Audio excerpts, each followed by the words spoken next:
In this lesson, Chapter 7.5, we're going to take a closer look at the bones of the skull. By the end of this lesson, you'll be able to locate the bones that compose the skull and identify their major features. A human skull typically consists of 22 bones. Except for the lower jaw, the skull bones are firmly interlocked along immovable joints called sutures. 8 of these interlocked bones make up the cranium, and 14 form the facial skeleton. The mandible, or lower jaw, is a movable bone held to the cranium by ligaments. Some facial and cranial bones together form the orbit of the eye. The cranium. The cranium encloses and protects the brain, and its surface provides attachments for muscles that make chewing and head movements possible. Some of the cranial bones contain air-filled cavities called paranasal sinuses that are lined with mucous membranes and connected by passageways to the nasal cavity. Sinuses reduce the weight of the skull and increase the intensity of the voice by serving as resonant sound chambers. The frontal bone forms the anterior portion of the skull above the eyes, including the forehead, the roof of the nasal cavity, and the roofs of the orbits, or bony sockets of the eyes. On the upper margin of each orbit, the frontal bone is marked by a supraorbital foramen, or supraorbital notch in some skulls, through which blood vessels and nerves pass to the tissues of the forehead. Within the frontal bone are 2 frontal sinuses, one above each eye near the midline. The frontal bone is a single bone in adults, but it develops in 2 parts. These halves grow together and usually completely fuse by the 5th or 6th year of life. The parietal bone is located on each side of the skull just behind the frontal bone. Each is shaped like a curved plate and has 4 borders. Together, the parietal bones form the bulging sides and roof of the cranium. They are joined at the midline along the sagittal suture, and they meet the frontal bone along the coronal suture. The occipital bone joins the parietal bones along the lambdoid suture. It forms the back of the skull and the base of the cranium. A large opening on its lower surface is the foramen magnum, where the inferior part of the brainstem connects with the spinal cord. Rounded processes called occipital condyles, located on each side of the foramen magnum, articulate with the first vertebra, the atlas of the vertebral column. A temporal bone on each side of the skull joins the parietal bone along the squamous suture. The temporal bones form parts of the sides and the base of the cranium. Located near the inferior margin is an opening, the external acoustic meatus, which leads inward to parts of the ear. The temporal bones also house the internal ear structures and have depressions called the mandibular fossa or glenoid fossa that articulates with the condyles of the mandible. Below each external acoustic meatus are 2 projections, a rounded mastoid process and a long pointed styloid process. The mastoid process provides an attachment for certain muscles of the neck, whereas the styloid process anchors muscles associated with the tongue and pharynx. An opening near the mastoid process, called the carotid canal, transmits the internal carotid artery. An opening between the temporal and occipital bones, called the jugular foramen, accommodates the internal jugular vein. The mastoid process may become infected. Remember, there's 1 on each side. The tissues in this region of the temporal bone contain a number of interconnected spaces known as air cells that are lined with mucous membranes that communicate with the middle ear. Microorganisms from an infected middle ear can spread into their air cells, causing infection and inflammation called mastoiditis. The danger is that the infection may spread to nearby membranes that surround the brain. A zygomatic process projects anteriorly from the temporal bone in the region of the external acoustic meatus. It joins the temporal process of the zygomatic bone and helps form the prominence of the cheek, the zygomatic arch. The sphenoid bone is wedged between several other bones in the anterior portion of the cranium. It consists of a central part and two wing-like structures that extend laterally towards each side of the skull.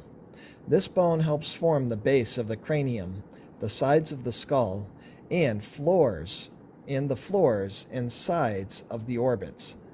Along the midline within the cranial cavity, a portion of the sphenoid bone indents, forming a saddle-shaped sella turcica. In this depression lies the pituitary gland, which hangs from the base of the brain by a stalk. The sphenoid bone also contains two sphenoidal sinuses. These lie side by side and are separated by a bony septum that projects downward into the nasal cavity. The ethmoid bone is located in front of the sphenoid bone. It consists of two masses, one on each side of the nasal cavity, joined horizontally by a thin cribriform plate. These plates form part of the roof of the nasal cavity, and nerves associated with the sense of smell pass through tiny openings called the olfactory foramina in the cribriform plate. Portions of the ethmoid bone also form sections. Portions of the ethmoid bone also form sections of the cranial floor, orbital walls, and nasal cavity walls. A perpendicular plate projects downward in the midline from the cribriform plates to form most of the nasal septum.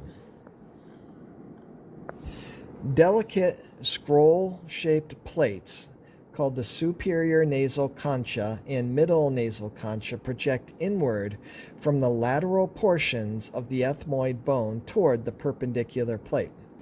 These bony plates support mucous membranes that line the nasal cavity. The mucous membranes, in turn, begin moistening, warming, and filtering air as it enters the respiratory tract. The lateral portions of the ethmoid bone contain many small spaces, the ethmoidal air cells, that together form the ethmoidal sinus. Projecting upward into the cranial cavity between the cribriform plates is a triangular process of the ethmoid bone called the crista galli. Membranes that enclose the brain attach to this process. There are four major sutures in the cranium. You have the coronal suture, separating the frontal bone and the parietal bone. You have the sagittal suture that separates both parietal bones at the very top. You have the squamous suture between the parietal bone and the temporal bone, and the lambdoid suture as well. The facial skeleton. The facial skeleton consists of 13 immovable bones and a movable lower jaw. In addition to forming the basic shape of the face, these bones provide attachments for muscles that move the jaw and control facial expressions. The bones of the facial skeleton are as follows. First, we have the maxilla, and the maxilla form the upper jaw. Together they form the keystone of the face because the other immovable facial bones articulate with them. Portions of the maxillary bones compose the anterior roof of the mouth, the floors of the orbits, and the sides and floor of the nasal cavity. They also contain the sockets of the upper teeth. Inside the maxilla, lateral to the nasal cavity, are maxillary sinuses. These spaces are the largest of the sinuses, and they extend from the floor of the orbits to the roots of the upper teeth. During development, portions of the maxillary bones called the palatine processes join along the midline or median palatine suture. This suture forms the anterior section of the hard palate. A cleft palate results from incomplete fusion of the palatine processes of the maxilla by the time of birth. An infant with a cleft palate may have trouble sucking a bottle due to the opening between the oral and nasal cavities. A temporary prosthetic device or artificial palate worn in the mouth or a special type of nipple placed on a bottle can help the child eat and drink until surgery corrects the cleft. This surgery is best performed between the ages of 12 and 18 months. The inferior border of each maxillary bone projects downward, forming an alveolar process. Together, these processes form a horseshoe-shaped alveolar arch. Teeth occupy cavities, the dental alveoli, in this arch. Dense connective tissue binds teeth to the bony sockets. The L-shaped palatine bones are located behind the maxilla.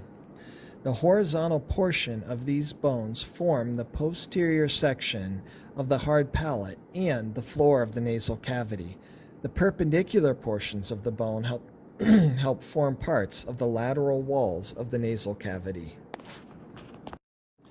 The zygomatic bones are responsible for the prominences of the cheeks, below and to the sides of the eyes.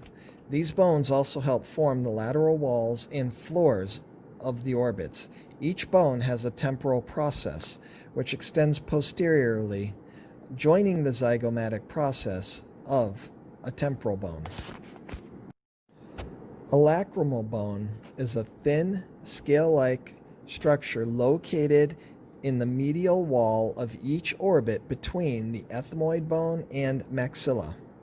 A groove in its anterior portion leads from the orbit to the nasal cavity, providing a pathway for a channel that carries tears from the eye to the nasal cavity.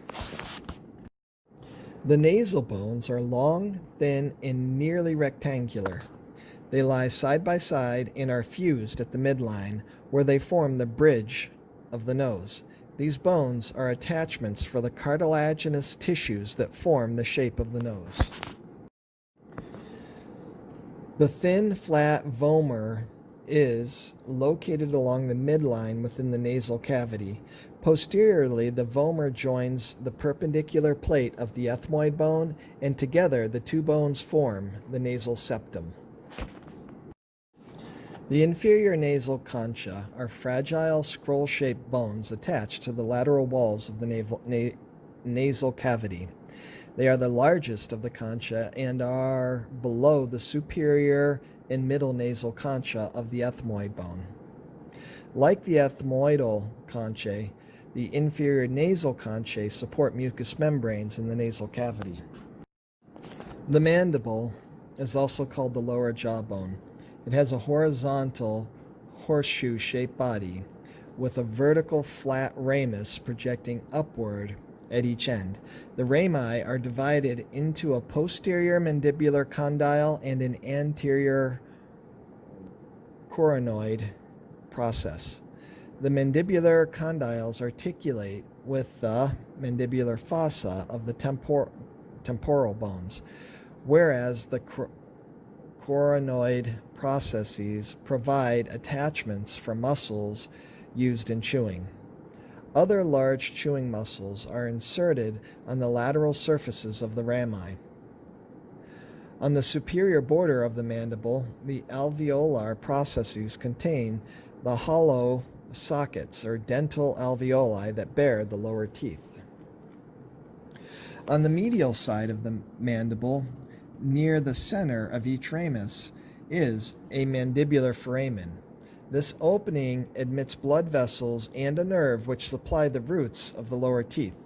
Dentists inject anesthetic into the tissues near this foramen to temporarily block impulse conduction and desensitize teeth on that side of the jaw.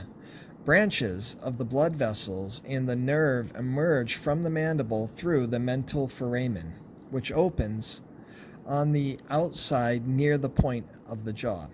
They supply the tissues of the chin and lower lip. The infantile skull. At birth, the skull is incompletely developed, with fibrous membranes connecting the cranial bones. These membranous areas of incomplete intramembranous ossification are called fontanelles, or, more commonly, soft spots.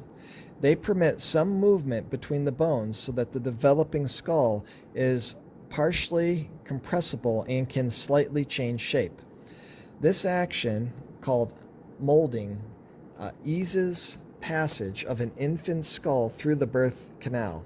Eventually, the fontanelles close as the cranial bones grow together.